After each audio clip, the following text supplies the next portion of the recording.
നോമ്പുകാലം 6-ാം ഞായർ. വിശുദ്ധ മർക്കോസ് എഴുതിയ സുവിശേഷം 8-ാം അധ്യായം 31 മുതൽ 9-ാം അധ്യായം 1 വരെയുള്ള വാക്യങ്ങളുടെ വിശകലനം.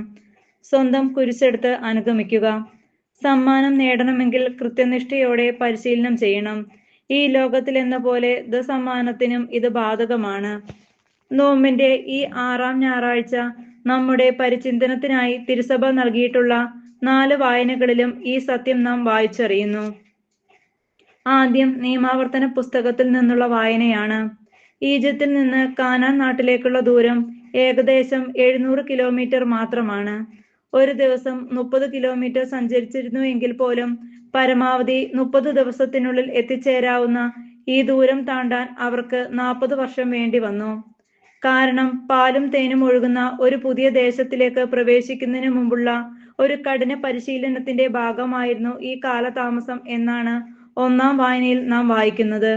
നിയമാവർത്തനം 8:1-10. മക്കബായ പുസ്തകത്തിലെ 2-ാമത്തെ വായനയിൽ ഏലിയാസർ എന്ന സത്യസന്ധനായ മനുഷ്യനെ ഇസ്രായേലിന്റെ ആചാരങ്ങൾ ലംഘിക്കാൻ ശത്രുക്കൾ നിർബന്ധിക്കുന്നതും അനുസരിക്കാതെ വന്നപ്പോൾ അനുഭവിക്കേണ്ടി വന്ന ക്രൂരമർദ്ദനവും രക്തസാക്ഷിത്വവും ദൈവത്തെ നേടിയെടുക്കാൻ കൊടുക്കേണ്ട വില ചിലപ്പോൾ സ്വന്തം ജീവൻ തന്നെയാകണമെന്ന ഓർമ്മപ്പെടുത്തലാണ്.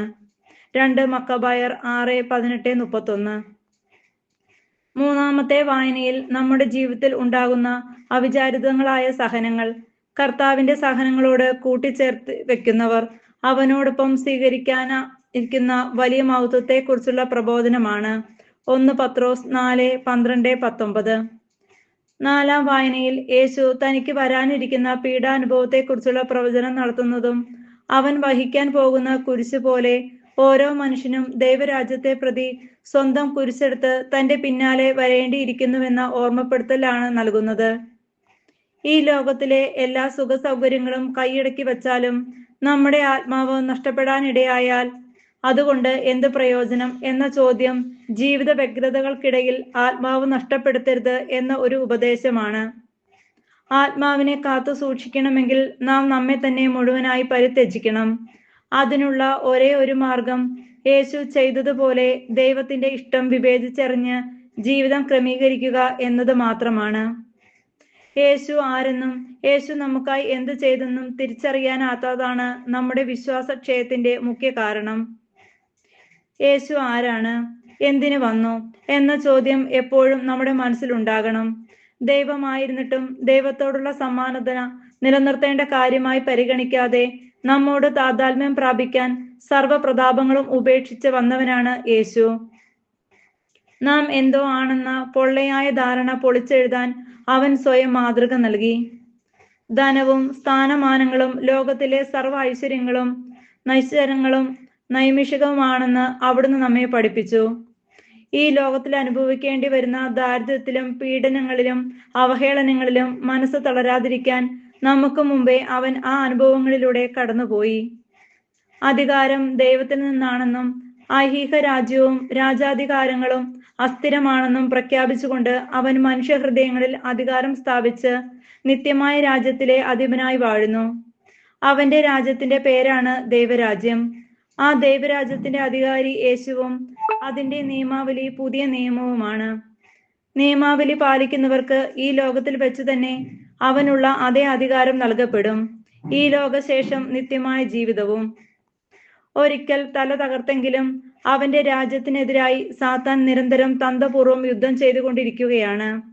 തിരിച്ചറിയാനാകാത്ത വണ്ണം ദൈവരാജ്യ നിയമങ്ങളിൽ മായം കലർത്തി മനുഷ്യനെ ദൈവരാജ്യത്തിനെതിരാക്കി അവൻ മാറ്റുന്നു. ദൈവരാജ്യത്തിലേക്ക് നയിക്കുന്ന ത്യാഗം നിറഞ്ഞ ഇടുങ്ങിയ വഴികളെ അവൻ സുഖപ്രദമായ രാജ്യവീഥികളാക്കി മാറ്റി അവന്റെ അധോലോകത്തിലെ സന്തതികളാക്കി നമ്മെ മാറ്റുന്നു. എന്റെ ഇഷ്ടമല്ല അങ്ങയുടെ ഇഷ്ടം നിറവേറട്ടെ എന്ന് ഏറ്റു പറഞ്ഞുകൊണ്ട് പ്രലോഭനങ്ങളെ അതിജീവിക്കാനുള്ള ലളിതമാർഗം അവിടുന്ന് നമുക്ക് കാണിച്ചു തന്നു. സ്വന്തം കുരിശെടുത്ത് നടക്കുക എന്ന് പറഞ്ഞതിന്റെ അർത്ഥം എല്ലാറ്റിലും സ്വന്തം ഹിതം മാറ്റിവെച്ച് ദൈവത്തിന്റെ ഹിതം തേടുന്നവരാകുക എന്നാണ്. ഉദാഹരണമായി, കുടുംബജീവിതത്തിൽ 2 വ്യക്തികൾക്ക് അവരുടേതായ ഇഷ്ടങ്ങളും അനിഷ്ടങ്ങളും ഉണ്ടാകാം. അത്തരം ഇഷ്ടങ്ങളെ മാറ്റിവെക്കണമെങ്കിൽ എന്റെ ഇഷ്ടത്തെക്കാൾ ദൈവത്തിന്റെ ഇഷ്ടത്തിന് നാം സ്വയം വിട്ടുകൊടുക്കണം. കൂടുമ്പോൾ ഇമ്പം ഉണ്ടാകുന്നിടമാണ് കുടുംബം. അവിടെ പരസ്പര ധാരണകളും വളരും. ഇത് എല്ലാ രംഗങ്ങളിലും ബാധകമാണ്. കളിക്കളത്തിലും ജോലിസ്ഥലത്തും സൗഹൃദ കൂട്ടായ്മയിലുമൊക്കെ വിട്ടുവീഴ്ചയും പാരസ്പര്യവുമൊക്കെ ഉണ്ടാകുമ്പോൾ നമുക്കിടയിൽ ദൈവരാജ്യം സംസ്ഥാപിതമാകും. ഇന്നത്തെ സുവിശേഷത്തിലൂടെ കടന്നു പോകുമ്പോൾ സൗഹൃദ കൂട്ടായ്മ നിലനിർത്താൻ യേശു അനുവർത്തിച്ച ചില മാനദണ്ഡങ്ങളെ കണ്ടെത്താൻ കഴിയും. തന്റെ ശിഷ്യരിൽ ഒരാളായ പത്രോസ് നിനക്കിത് സംഭവിക്കാതിരിക്കട്ടെ എന്ന് പറഞ്ഞപ്പോൾ അവനെ വ്യക്തിപരമായി ശാസിച്ചതിനു ശേഷം ദൈവരാജ്യ സംസ്ഥാപനത്തിന്റെ പാഠങ്ങൾ ശിഷ്യ സമൂഹത്തിന് മുഴുവൻ പഠിപ്പിച്ചു കൊടുക്കുന്ന ഒരു ശൈലിയാണ് യേശു എപ്പോഴും പിന്തുടർന്ന് കാണിക്കുന്നത്. സബദി പുത്രന്മാർക്ക് നൽകുന്ന ഉപദേശം ഇതിന്റെ മറ്റൊരു ഉദാഹരണമാണ്. കാരണം ഒരു സമൂഹമാണെങ്കിൽ അതിലെ ഏറ്റവും ദുർബലമായ കണ്ണി ഉറപ്പുള്ളതാകണം. അങ്ങനെ തിരുത്തി കൊണ്ടുപോയത് കൊണ്ടാണ് ആ സമൂഹം അവന്റെ അസാന്നിധ്യത്തിലും വളരെ പെട്ടെന്ന് ഒരു വലിയ മുന്നേറ്റവുമായി മാറിയത്. ഈ തത്വം തിരിച്ചറിയാതെ തൻ പോരമത്വവും അധികാരപ്രമേത്വവും അടിച്ചേൽപ്പിക്കുന്ന ശൈലിയാണ് ആധുനിക കാലത്ത് നാം കണ്ടുവരുന്നത്. തങ്ങൾക്കിടയിൽ ആരാണ് വലിയവൻ എന്ന തർക്കം അന്നും ശിഷ്യർക്കിടയിൽ ഉണ്ടായിരുന്നു. സമയാസമയങ്ങളിൽ യേശു ഇടപെട്ടിരുന്നുവെങ്കിലും ദൈവരാജ്യ സംസ്ഥാപനത്തിൽ വിട്ടുവീഴ്ചയും ശൂന്യവൽക്കരണവുമാണ് അത്യാവശ്യമെന്ന് തിരിച്ചറിയാൻ പന്തക്കുസ്ത വരെ അവർക്ക് കാത്തിരിക്കേണ്ടി വന്നു. വീണ്ടും ഒരു രണ്ടാം പന്തക്കുസ്ത നമ്മിലും നമ്മുടെ സമൂഹത്തിലും ഇറങ്ങി